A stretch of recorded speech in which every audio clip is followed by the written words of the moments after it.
1700 करोड़ का पुल 10 सेकंड में धड़ाम, गिरा या गिराया गया, जिम्मेदार कौन? गंगा में गिरे पुल की क्या कहानी है, किस तरह के आरोप लग रहे हैं और बिहार में क्या हो रही है सियासत, इन सब मुद्दों पर आज विस्तार से बात करेंगे और जानेंगे वजह। नमस्कार, कैपिटल टीवी में आपका स्वागत है और मैं हूं आपके साथ प्रिया बिस्ट। 4 जून को बिहार के खगड़िया में गंगा नदी में एक निर्माणाधीन पुल समा गया।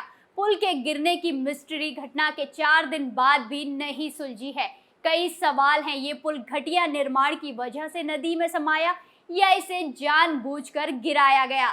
इसे लेकर सरकार की बोलती बंद है और कुछ भी सरकार के मुंह से सुनाई नहीं दे रहा है।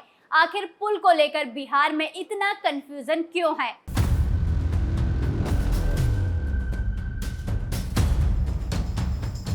यहाँ पर गौर करने वाली बात यह है कि ये पुल का एक हिस्सा पिछले साल इसी तरह भर भराकर पानी में समा गया था। अब 1 साल में ही इसका इस तरह से दोबारा टूट जाना और सरकार की तरफ से ये तक न बता पाना कि ये गिरा या गिराया गया, तो आपको बता दें कि सरकार का जो इस पूरे मामले में रुक रहा है, उसी से इस तरह का भ्रम पैदा हुआ है। अप्रैल 2022 में पुल के एक सेगमेंट के गिरने पर ये कहा गया था कि आंधी के झटके से टूट कर गिर गया है। इस खबर को लेकर पूरे देश भर में बिहार सरकार की किरकिरी हुई।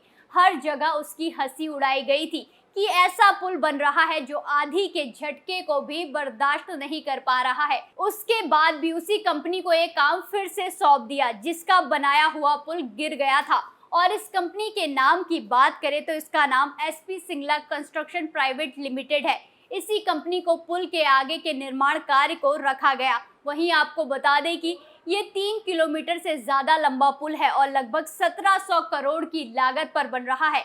उसको लेकर इतनी लापरवाही बरती गई जो सोचकर हैरानी होती है। और अब दूसरी बार पुल के टूटने की घटना जब से सामने आई है तो साफ तौर पर लग रहा है कि ये पुल भ्रष्टाचार की भेंट चढ़ गया है।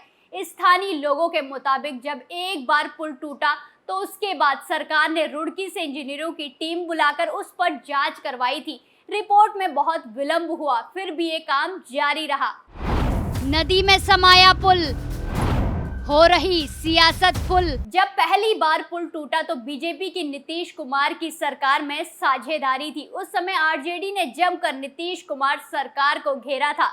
तेजस्वी यादव विधानसभा में कई बार आरोप लगा चुके थे कि इसमें भ्रष्टाचार हुआ है। इस तरह से एक सेगमेंट टूट कर गिर गया तो ये क्या हो रहा है, इस तरह के कई सवाल उठाए तेजस्वी यादव ने।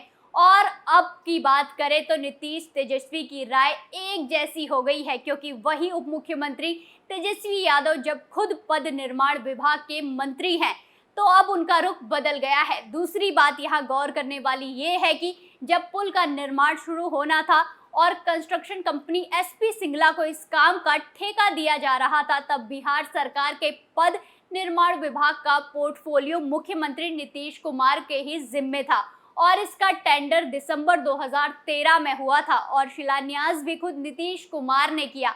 लेकिन जब अब आरजेडी और जेडीयू साथ हैं तो ये आरजेडी और जेडीयू की तरफ से कहा जा रहा है कि बीजेपी सरकार इसमें शामिल थी और उनके मंत्री पद निर्माण विभाग से जुड़े हुए थे। उन पर भी आरोप जाने चाहिए। आरोप किसी पर जाना चाहे या नहीं जाने चाहे, इससे पुल टूटने से क्या मतलब? पुल बनाने के फैसले पर मुहर लगी होगी तो सबकी सहमति से लगी होगी और टेंडर भी सबकी सहमति से दिया गया होगा। ब्लैकलिस्टेड क्यों नहीं किया जाए? बता दें कि ये पुल 2 नेशनल हाईवे NH31 और NH80 को जोड़ने वाला था, जिससे जनता की गहरी आस जुड़ी हुई थी। इतने बड़े प्रोजेक्ट पर इतनी बड़ी लापरवाही कई सवाल खड़े कर रही है। सीमेंट और स्टील की गुणवत्ता ठीक नहीं थी, भ्रष्टाचार हुआ।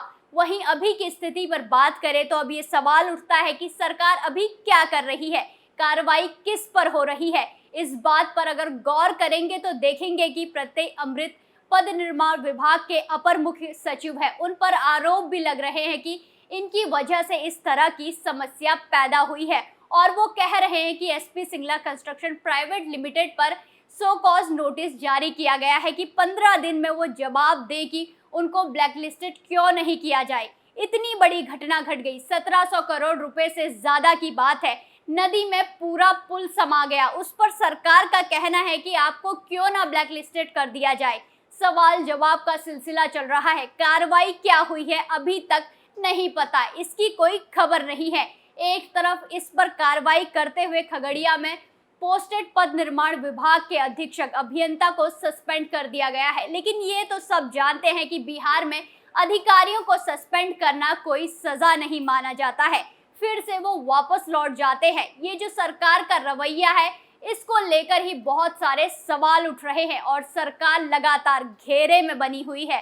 पहली बार जब पुल गिरा तब ही कोई कड़ी कार्रवाई की जाती तो शायद ये पुल आज इस तरह ना समा जाता। वहीं दूसरी ओर अगर सरकार का कहना है कि पुल के निर्माण से संतुष्टि नहीं थी, इसीलिए इसे गिराने का आदेश दिया गया, तब भी गंभीर सवाल उठते हैं कि जब एक बार ये पुल ढह चुका था, उसके बावजूद इसका निर्माण इतने घटिया तरीके से कैसे हो रहा था? क्या किसी को कोई जवाबदेही तय नहीं की गई थी कि वो देखे कि काम ठीक हो रहा है या नहीं? भ्रष्टाचार की भेंट चढ़ा पुल। वहीं आपको ये जानकर हैरानी होगी कि खुद सरकार ये कबूल कर रही है कि स्ट्रक्चरल डिजाइन में ही कोई कमी थी। अगर डिजाइन में ही कमी थी और सरकार समझ रही थी तब भी इस पुल को बनाए जा रही थी। अब जब लोगों का गुस्सा सामने आ रहा है और भ्रष्टाचार के आरोप लग रहे हैं तो डिप्टी सीएम तेजस्वी यादव कह रहे हैं कि नुकसान की भरपाई कंस्ट्रक्शन कंपनी करेगी, इसका हम कोशिश करेंगे। अब वो नुकसान की भरपाई करेगी या नहीं, इसका तो कोई अता पता नहीं है। ये लग ही नहीं रहा है कि गंभीरता से इस मामले को लिया जा रहा है। वहीं इस घटना के कई वीडियो सामने आए। कुछ लोगों ने अपने मोबाइल फोन से पूरी घटना को रिकॉर्ड किया था। उसे देखकर तो ऐसा लगता है कि शायद ये पुल को गिराना प्री प्लान था। अगर ये पुल तय करके गिराया गया तो भी एक सवाल उठता है कि इस पर ड्यूटी देने वाले 2 गार्ड लापता बताए जा रहे हैं, तो वो कैसे लापता हुए? क्या इसके कर्मचारियों और आसपास के लोगों को कोई पूर्व सूचना नहीं दी गई थी कि इस दौरान वो वहां से दूर रहे? एक रिपोर्ट के मुताबिक घटना से पहले एक पत्रकार घटना स्थल पर गया था। उसने वहां जाकर सारी स्थितियों को शूट किया, किस तरह से जो वहां कास्टिंग हो रही है, कंस्ट्रक्शन का जो हाल था, और उस रिपोर्ट को देखने के बाद लगा कि ये पुल का काम एक तरह से सौंप दिया गया है कि जो करना है करो। वहीं अभी की बात करें तो एक और बात गौर करने वाली है। कहा जा रहा है कि आईआईटी रुड़की के विशेषज्ञ आएंगे और वो जांच करेंगे। 15 दिनों में कोशिश की जाएगी कि जांच करके फिर से पूरे निर्माण को ध्वस्त किया जाए। सरकार ये कह रही है कि इसको पूरी तरह नष्ट करके इसके मलबे को नदी के पेट से निकालकर फिर से ये कंस्ट्रक्शन किया जाएगा। आखिर 2 बार इस पुल पर इतने पैसे जो बर्बाद हुए, इसके लिए जिम्मेदार कौन है? सिंगला कंपनी के हाथ बड़े बड़े प्रोजेक्ट। वहीं जो कंस्ट्रक्शन कंपनी इस पुल का निर्माण कर रही है, उसी के जिम्मे बिहार में 4 बड़े बड़े निर्माण प्रोजेक्ट हैं। सबसे बड़ा निर्माण प्रोजेक्ट गंगा नदी में 6 लेन सड़क पुल बनाया जा रहा है। उसके अलावा भी 4 और प्रोजेक्ट उसी के हत्थे में है। केंद्र पटना में जो लोहिया पथ चक्र बनाया जा रहा है, वो भी यही कंपनी बना रही है। क्या इतनी बड़ी घटना के बाद कोई इस कंपनी पर भरोसा करेगा? वहीं आपको बता दें कि पूरे देश भर में सिग्मा कंपनी है। इसने कई जगह पर पुल बनाए हैं, कई जगह से शिकायतें भी आ रही हैं, लेकिन होता तो कुछ भी नहीं है।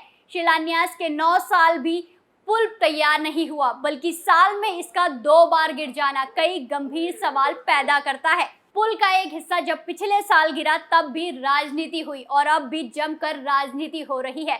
उस समय आरजेडी ने आरोप लगाए कि बीजेपी के दौरान ये शुरू हुआ है, उसके शासन के दौरान ये हुआ। अब वही काम बीजेपी कर रही है और सरकार पर भ्रष्टाचार के आरोप लग रहे हैं।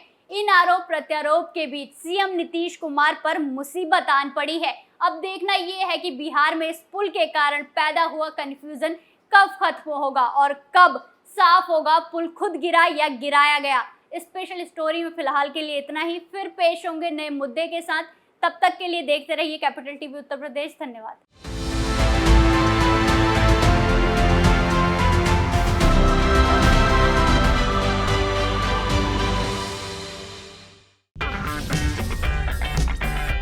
अगर आपको हमारा वीडियो पसंद आया हो तो इसे लाइक करें, हमारे चैनल को सब्सक्राइब करें और हाँ, बेल आइकन दबाना ना भूलें ताकि आप तक हमारे वीडियो की नोटिफिकेशन पहुंचती रहे।